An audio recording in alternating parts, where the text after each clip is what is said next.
en Primera de Timoteo.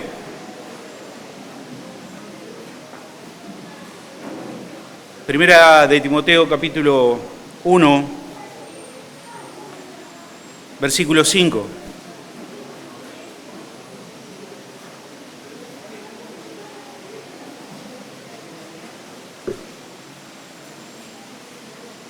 Primera de Timoteo, capítulo 1, versículo 5. Es el apóstol Pablo escribiendo a su hijo amado Timoteo.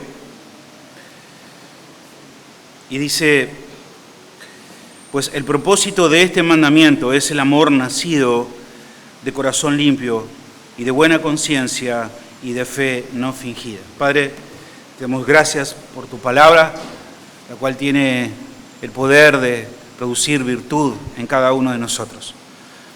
Te ruego que tú me ayudes, me asistas en este momento, que puedas utilizar mi vida, Señor, según a tú te plazcas, para que tu palabra sea proclamada y yo no sea tropiezo, Señor, de ninguna forma para tu iglesia, la cual compraste a precio de sangre. Te rogamos que tú abras nuestros oídos, nuestros ojos espirituales, para escuchar tu preciosa palabra. En el nombre de Cristo Jesús te lo pedimos. Amén. Si usted desea tomar asiento, puede hacerlo.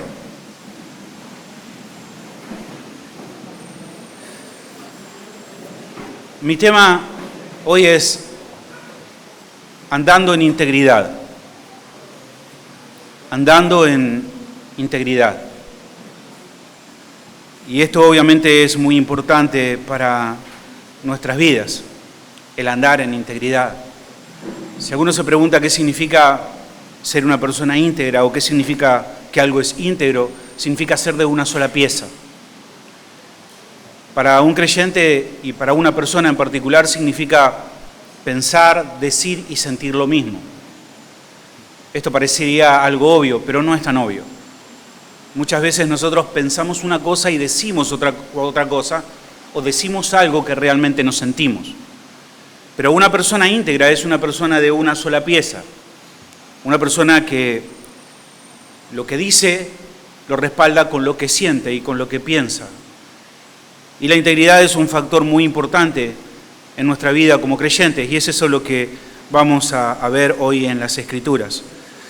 Y obviamente esto no tiene que ver cómo mejorar nuestras vidas. Este no es un sermón que tiene que ver con provocarnos algún tipo de ánimo para enseñarnos cómo en 5 pasos mejorar nuestra vida cristiana, cómo podemos ser felices en 3 pasos. No, tiene que ver con vivir una vida delante de Dios que le sea agradable a Él, y ese es nuestro tema. Y obviamente para esto vamos a considerar en las Escrituras las múltiples veces que el apóstol Pablo se dirige a Timoteo para hablarle precisamente acerca de la integridad. Y usted se va a sorprender porque no fue solo una vez, no fueron 2 veces, fueron muchas veces donde Pablo habla acerca de la integridad aquí en Primera de Timoteo. Claro, también el apóstol Pablo va a hablar mucho de la integridad en cartas como Filipenses, Colosenses, en Romano habla un montón acerca de la integridad, en Corintios. Pero no tendríamos obviamente el tiempo para poder detenernos en cada uno de estos pasajes donde Pablo hace referencia a la integridad, así que solo vamos a ver algunos pasajes en Timoteo, pero me gustaría con ustedes poder hacer este ejercicio de poder identificar cuáles son los pasajes en esta carta donde el apóstol Pablo está hablando acerca de la integridad. Si usted es de aquellos que toma nota, sería bueno que pueda recordar estos versículos. El apóstol Pablo habla a Timoteo acerca de la integridad en un versículo como el que hemos leído, en Primera de Timoteo capítulo 1, versículo 5. También lo hace en Primera de Timoteo capítulo 1, en los versículos 18 al 19. Lo vuelve a reiterar, pero en el capítulo 3, versículo 2 y versículo 7. Luego lo hace también en el capítulo 4, en los versículos 12 y 13 y en los versículos 15 y 16. Vuelve a mencionar la integridad en los capítulos 6, en los versículos 6 y 7, y nuevamente en el capítulo 6, pero en los versículos 12 y 14. Así que solo en Primera de Timoteo, en esta carta a Timoteo, nosotros vemos todas estas menciones que el apóstol Pablo está haciendo acerca de la integridad a Timoteo. Y no solamente en Primera de Timoteo, sino también en Segunda de Timoteo. Si leemos y buscamos estas referencias a la integridad, lo vamos a encontrar en Segunda de Timoteo, capítulo 1, versículo 4, en el capítulo 2, versículo 1 al 6, en el capítulo 2, del versículo 14 al 16, en el capítulo 2, del versículo 20 al 22, en el capítulo 2, del versículo 24 al 26. Imagínense si solamente en Primera y Segunda de Timoteo hay todas estas referencias acerca del ser íntegro. Compare todo lo que el apóstol Pablo habla en Romanos y en todas las otras cartas que él escribe. Pero antes de entrar a nuestro pasaje, Primera de Timoteo 1:5, para recordar un poco el contexto, Pablo le está diciendo a Timoteo: ¿recuerdas, Timoteo? ¿Recuerdas que te pedí que te quedaras en este lugar? ¿Recuerdas que te pedí que te quedaras para que tú puedas poner en orden, así como lo hizo con Tito, para poner en orden las cosas de la iglesia? Que te dije que debías permanecer en ese lugar. Bueno, ahora, dice el apóstol Pablo, te voy a reiterar el motivo por el cual te pedí esto. Y dice: pues el propósito de este mandamiento es el amor nacido de corazón limpio y de buena conciencia y de fe no fingida. ¿Qué es un corazón limpio? Bueno, no dice un corazón bueno. No podría decir un corazón bueno porque ninguno de nosotros tiene un corazón bueno. Sí dice un corazón limpio. O podríamos decir un corazón que se está limpiando continuamente mediante la confesión y el arrepentimiento. Un corazón que no piensa que hay un grado de pecaminosidad aceptable en su vida. Un corazón que no se deleita ni en el chisme ni en la envidia. Al contrario, es un corazón que busca continuamente el perdón y la limpieza de parte de Dios. Un corazón limpio es aquel que le dice a Dios: muéstrame, oh Dios, si hay en mí camino de perversidad. Es un corazón que no sabe, no que sabe, porque muchos de nosotros sabemos que no estamos andando en integridad. Muchos de nosotros sabemos que no estamos caminando bien delante del Señor. Eso no es un corazón limpio. Un corazón limpio es aquel que incluso no sabe si hubiese camino de perversidad y ruega al Señor que muestre si hay pensamientos, si hay sentimientos de maldad en él. Muéstrame, oh Dios, en las áreas de mi vida donde no te estoy glorificando, donde no estoy reflejando tu carácter. Muéstrame, Señor, en cuál áreas de mi vida yo no me estoy asemejando a Cristo. Ahora, si en tu corazón se ha anidado la amargura, el rencor, el resentimiento, la insatisfacción, esto va a afectar a tu amor. No a tu corazón, sino que va a afectar a tu amor, porque según lo que nosotros hemos leído, nuestro corazón es una de las fuentes de donde nace el amor. Pero no puede nacer amor de un corazón sucio. Un corazón debe estar limpio para poder dar luz al amor. Entonces, el concepto de Pablo aquí es que si tienes o si tenemos cosas sucias en nuestro corazón, esto va a impedir que nosotros podamos amar correctamente a nuestro prójimo y amar verdaderamente a Dios. Nuestro amor por Dios y nuestro amor por el prójimo siempre va a depender de que mantengamos nuestros corazones limpios. Y no solamente dice de un corazón limpio, sino también habla de una buena conciencia. ¿Y qué es una buena conciencia? Bueno, una buena conciencia es una conciencia que está alineada con la palabra de Dios.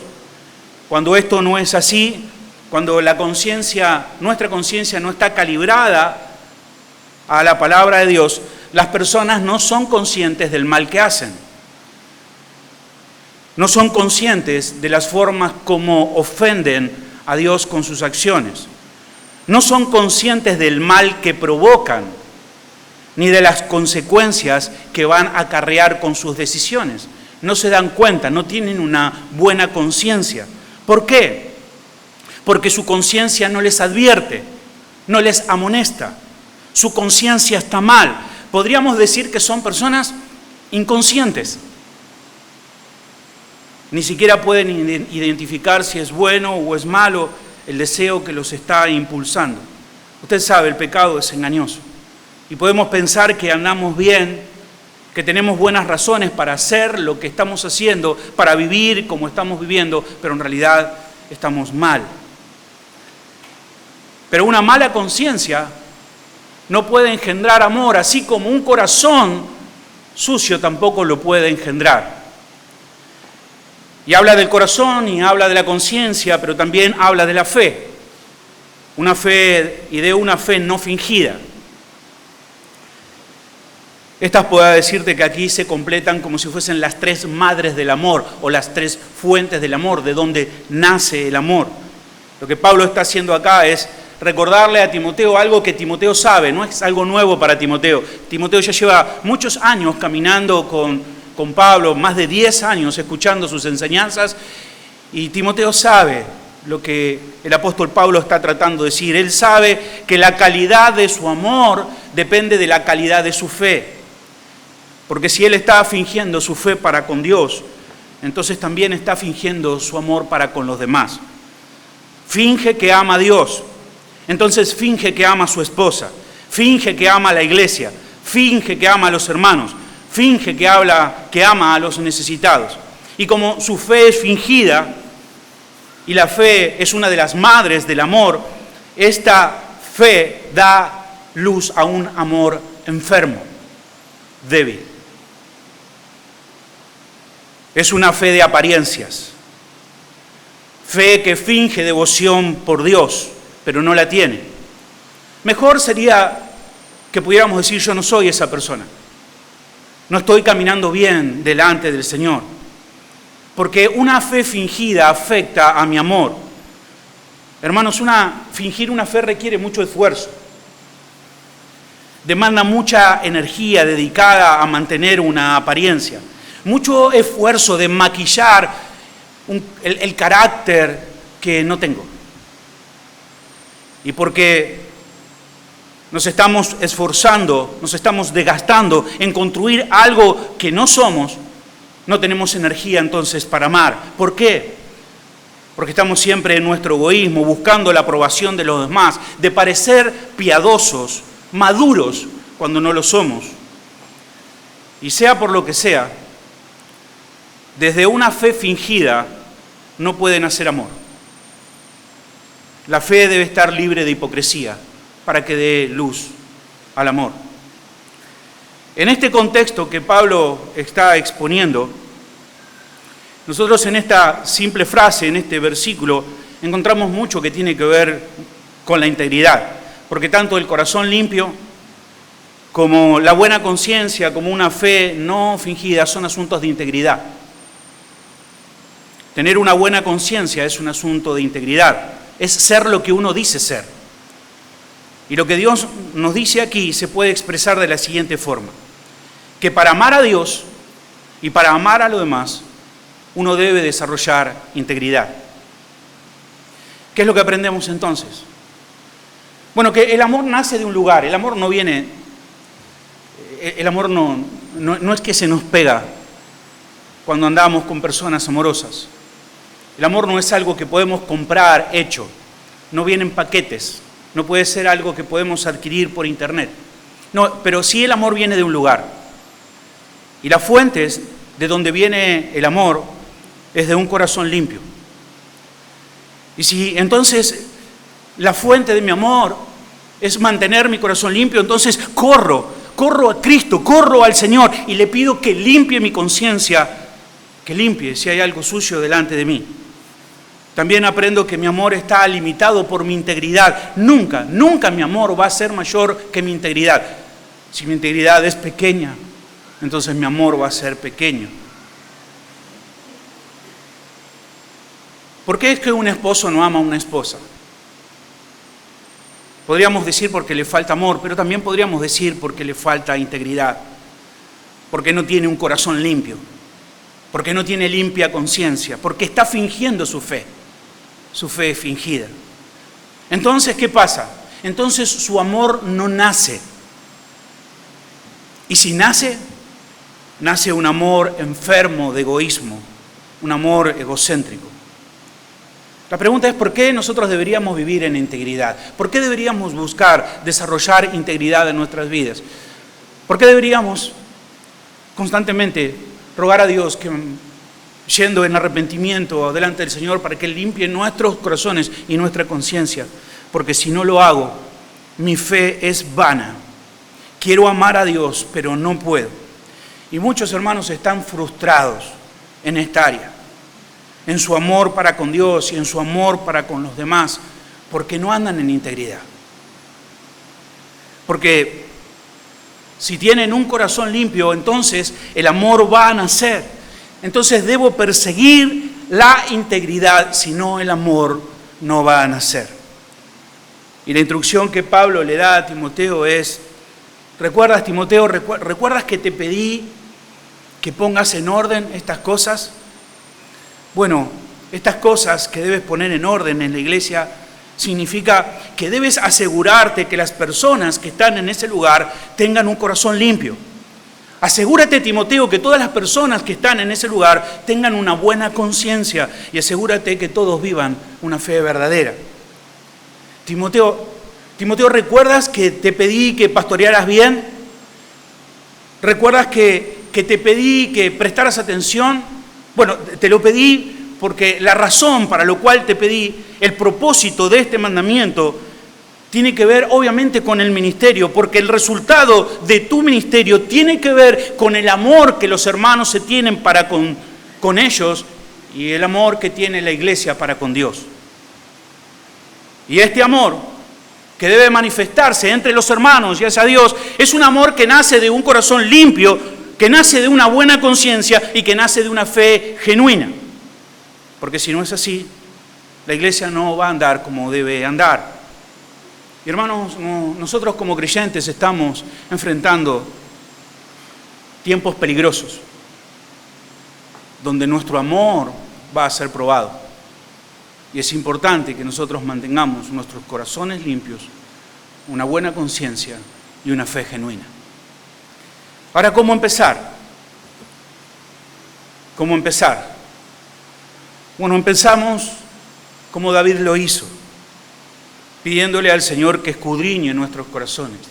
Les invito a que usted abra sus Biblias allí en el Salmo 51 y podamos escucharlo de boca de David, lo que él dice, un salmo muy, muy conocido, pero que ilustra muy bien lo que estamos nosotros diciendo. Salmo 51. Voy a hacer mención de algunos versículos nada más. Usted conoce el Salmo, puede luego releerlo en su casa, pero David presentándose delante de Dios y sabiendo que hay cosas que están mal en él. Obviamente esto lo escribe luego de haber caído en adulterio con Betsabé, pero él está preocupado. Ha encontrado cosas en su corazón que pensaban que no estaban ahí. Cuando Natán lo confronta, él se da cuenta de la maldad que hay en su corazón, pero quizás en ese corazón hay cosas aún más perversas. David está preocupado por eso. No está preocupado por cómo la gente lo ve, está preocupado por cómo él está delante del Señor. Y él se quebranta delante del Señor, y en el versículo 2 dice: ten piedad de mí, oh Dios, conforme a tu misericordia, conforme a la multitud de tus piedades, borra mis rebeliones. No solamente perdóname, porque todos nosotros recibimos perdón. El perdón es necesario, pero además del perdón necesitamos ser limpiados. Necesitamos confesar. El Señor ha perdonado en la cruz todos nuestros pecados, los pasados, los presentes y los futuros. Si estás en Cristo, estás seguro. No hay condenación para los que están en Cristo, pero tú necesitas limpiarte. Dios necesita limpiar tu pecado. Y esto lo entendía muy bien David. Y el versículo 3 dice: porque yo conozco mis rebeliones y mi pecado está siempre delante de ti. Contra ti solo he pecado. He hecho lo malo delante de tus ojos para que sean reconocidos justos en tus palabras. Versículo 6. He aquí, tú amas la verdad en lo íntimo, y en lo secreto me has hecho comprender sabiduría. Purifícame Purifícame con hisopo y seré limpio. Lávame y seré más blanco que la nieve. Hazme oír gozo y alegría, y se recrearán los huesos que has abatido. Versículo 10. Crea en mí, oh Dios, un corazón limpio. Crea en mí, Señor. No puedo hacerlo yo, pero tú sí puedes. Tú puedes crear en mí un corazón limpio. Y es así por donde nosotros podemos empezar. Diciéndole al Señor, Señor, yo sé que mi corazón es engañoso, escudriña mi corazón, por favor. Señor, necesito que tú me muestres dónde yo estoy fingiendo mi fe. Necesito que tú me muestres si realmente mi fe es de calidad, si realmente está dando luz a un amor sano y fuerte. Señor, por favor, muéstrame en el campo de mi vida que estoy andando siempre con mala conciencia. Es aquí donde debemos comenzar. Y luego, por medio de la palabra, por medio del estudio, por medio de la predicación, por medio de la meditación, vamos a fortalecer nuestra fe. Veamos otro versículo de los que hemos mencionado. Ahora, allí en 1 de Timoteo, vuelva nuevamente a 1 de Timoteo, al capítulo 1. Pero ahora vamos a leer el versículo 18 y 19.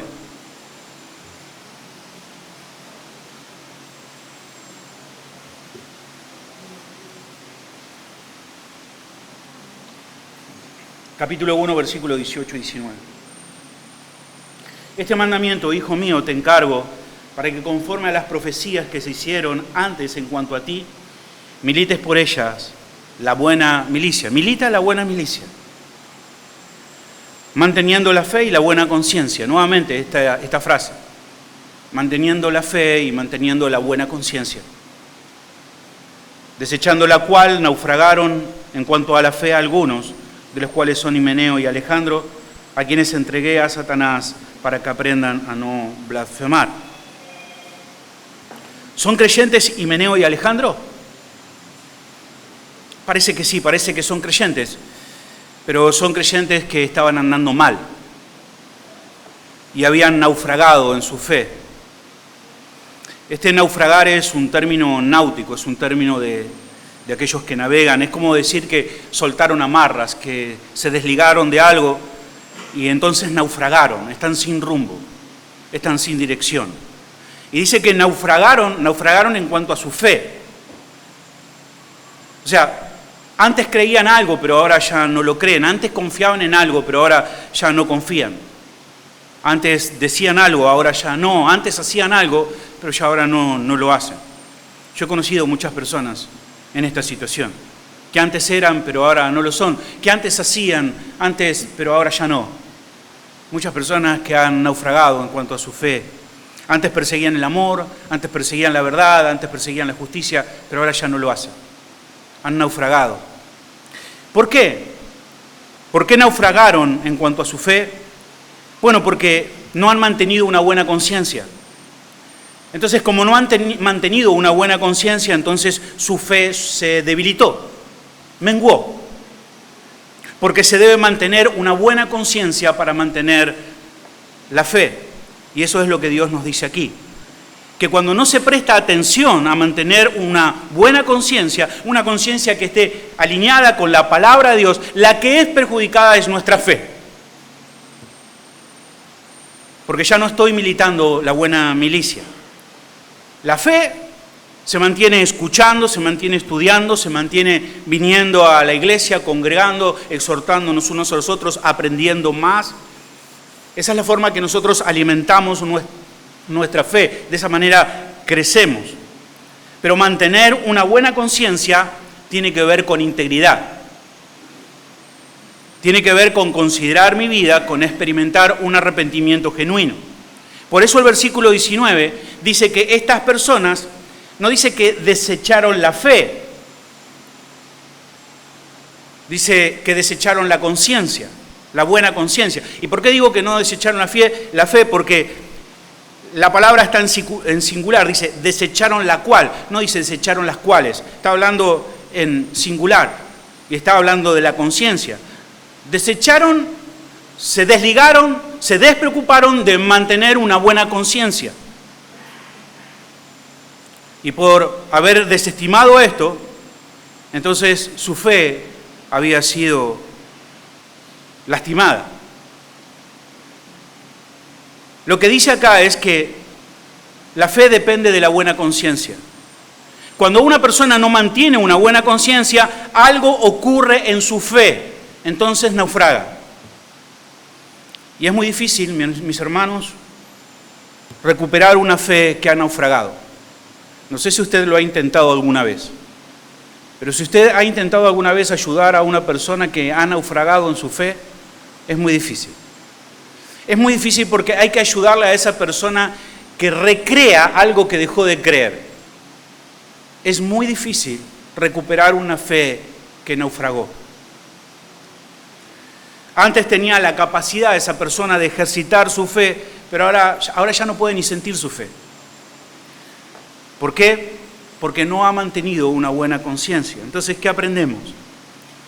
Es que si no estamos ocupados de mantener una buena conciencia, algo le va a ocurrir a nuestra fe.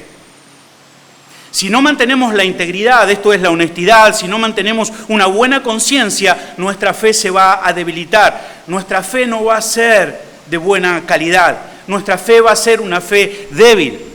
Es lo mismo que un soldado, y ese soldado ya no está militando la buena milicia. Ese soldado está distraído. Mira a ese soldado, míralo, constantemente cayendo en hábitos pecaminosos una y otra vez. Distraído, no está prestando atención a lo que debe prestar atención, no está militando la buena milicia. No se da cuenta que en este ejército sus hermanos lo necesitan, que están esperando de su apoyo, que necesitan que él se fortalezca, pero no, él está en sus egoísmos, no está militando la buena milicia. Está distraído, no está en la batalla. ¿Por qué? Porque debía mantener buena conciencia y no la mantuvo. Hermanos, no es suficiente mantener la fe. Podemos ser doctrinalmente correctos. Eso es lo que esperamos como iglesia. Ser precisos en nuestra teología. Tener una fe correcta, precisa. Pero no es suficiente para mantener la fe. Para mantener la fe no solamente se necesita manejar bien las doctrinas, se necesita mantener bien una buena conciencia. ¿Y cómo podemos empezar? Bueno, confesando nuestros pecados. Confesando nuestros pecados delante de Dios.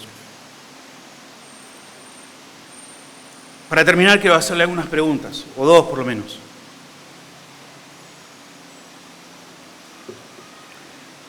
¿Cuáles de estas tres cosas han afectado negativamente en su amor? ¿Qué es lo que usted piensa en cuanto a su vida piadosa con los hermanos, con su relación con Dios? ¿Qué cosas piensa que están afectando más en su vida? ¿No mantener un corazón limpio? ¿No mantener una buena conciencia? ¿O estar fingiendo una fe que no tiene? Le vuelvo a preguntar. ¿Qué cosas cree que están afectando su amor? ¿No mantener un corazón limpio? ¿No mantener una buena conciencia? ¿O estar fingiendo una fe que no tiene? Si no estás amando como debes amar, entonces hay algo que está afectando ese amor y puede ser cualquiera de estas tres cosas. Otra pregunta. En una escala del 1 al 10, donde el 1 es muy malo y el 10 es muy bueno, ¿cómo está su conciencia? ¿Qué calificación le darían los ángeles que lo están observando? Los ángeles, cuando lo observan a usted, dirían, yo creo que tiene una conciencia como de 7. O dirían, observando su vida, bueno, yo creo que tiene una conciencia como de un 8.50. Es muy buena conciencia esa. 8:50. Los ángeles quizás podrían decir, bueno, yo no puedo ver lo que hay en su mente porque Dios no me ha dado la capacidad de poder saber lo que piensa. No lo sé, pero quizás mirando su conducta, mirando cómo habla, entonces yo puedo decir que esta persona tiene una conciencia de un 3. Porque dice una cosa, pero al rato dice otra, está mintiendo. Tiene una conciencia de 3. Porque dice la Biblia que los ángeles nos observan, ellos anhelan mirar las cosas de Dios en nosotros. Bueno, quizás pudieras ocultarte de los ángeles, de la mirada de los ángeles. Lo que no podemos es ocultarnos de Dios. Y quizás debería cambiar la pregunta y decir entonces, ¿qué diría Dios de tu conciencia? ¿Cuánto te pondría Dios? ¿Diría Dios que tu amor es nacido de una buena conciencia tanto como un cuánto? ¿Un 5? ¿Un 6? ¿Un 7? ¿O te pondría un 2? Muchas veces, mis hermanos, nos olvidamos que Dios nos está observando. Pero claro, Dios sabe de antemano que nosotros somos pecadores, que somos de barro. Y en su misericordia Él nos perdona, Él renueva cada día, cada mañana su misericordia. Y Él nos ama de todas maneras. Nos ama. Estamos seguros de eso. Pero llegará el día donde el Señor va a tomar todo su tiempo para decirnos lo que Él opina acerca de nosotros. De lo que Él opina acerca de cómo tú has vivido. Llegará ese momento. Y Él va a tener todo el tiempo para expresar su opinión acerca de nosotros. Mira, si nuestro amor no es genuino, si hoy hemos descubierto que nuestro amor está afectado porque no tenemos un corazón limpio, no tenemos una buena conciencia, y en realidad muchas veces estamos fingiendo nuestra fe, ¿qué debemos hacer? Bueno, lo que debemos hacer, hermanos, es crecer en integridad. Debemos ser personas íntegras. Y cuando tú seas una persona íntegra, entonces el amor va a nacer. Porque la palabra de Dios dice que el amor nace de estas 3 cosas. Si tú mantienes tu integridad, si tú decides ser una persona íntegra en todos los aspectos de tu vida, si mantienes tu corazón, no digo que te propongas no tener malos pensamientos, no, ninguno de nosotros podemos evitar eso. Spurgeon decía que los malos pensamientos son como pájaros que cruzan por sobre nuestras cabezas. Nosotros no podemos evitar que un pájaro cruce por encima de mi cabeza, pero sí puedo evitar que un pájaro haga nido sobre mi cabeza. Sí puedo yo mantener mi corazón, mi mente limpia. Sí puedo mantener una conciencia alineada con la palabra de Dios. ¿Cuántas personas, hermanos, viven una vida de inconsciencia? Toman decisiones sin considerar a los demás, cómo afectan a los demás, cómo hieren a los demás. Y uno habla con esas personas y dice, no, amo a Dios, yo soy un verdadero creyente, pero sin embargo están viviendo de una forma inconsciente, ofendiendo a Dios, trayendo consecuencias a los suyos acerca de lo que hace, su matrimonio, en la iglesia, en sus relaciones. Y si tú estás fingiendo una fe que no tienes, vas a desgastar todas tus fuerzas y nunca vas a poder amar a Dios como debes amarlo, ni nunca amarás a tu prójimo como debes amarlo. Y esto vale solo una invitación: ven a Cristo, ven a Cristo. Reconócete pecador, reconócete necesitado, reconócete perdido y ven a Cristo. ¿Cuántas personas fingiendo su fe durante mucho tiempo? A veces nos preguntamos, incluso algunos han trastornado su teología con respecto a la salvación, pensando de que una persona puede ser creyente porque está en la iglesia y porque hace 10 años que está en la iglesia, entonces es un creyente. Y la única explicación para esa persona, que esa persona ha dejado de congregarse, ha abandonado la fe, es un apóstata, es que ha perdido su salvación. Pero no ha perdido su salvación, nunca fue salvo. Ha estado engañado, se ha engañado a sí mismo, Se ha estado esforzando durante este tiempo, tratando de ser algo que no era, vivir una vida que no le pertenecía. Por eso, ven a Cristo. Ven a Cristo. Oramos, invito a los hermanos a que podamos pasar delante para adorar al Señor. Le invito a ponerse de pie. Padre, te damos gracias en esta hora por tu palabra. Ayúdanos a vivir una vida, Señor, que te agrade.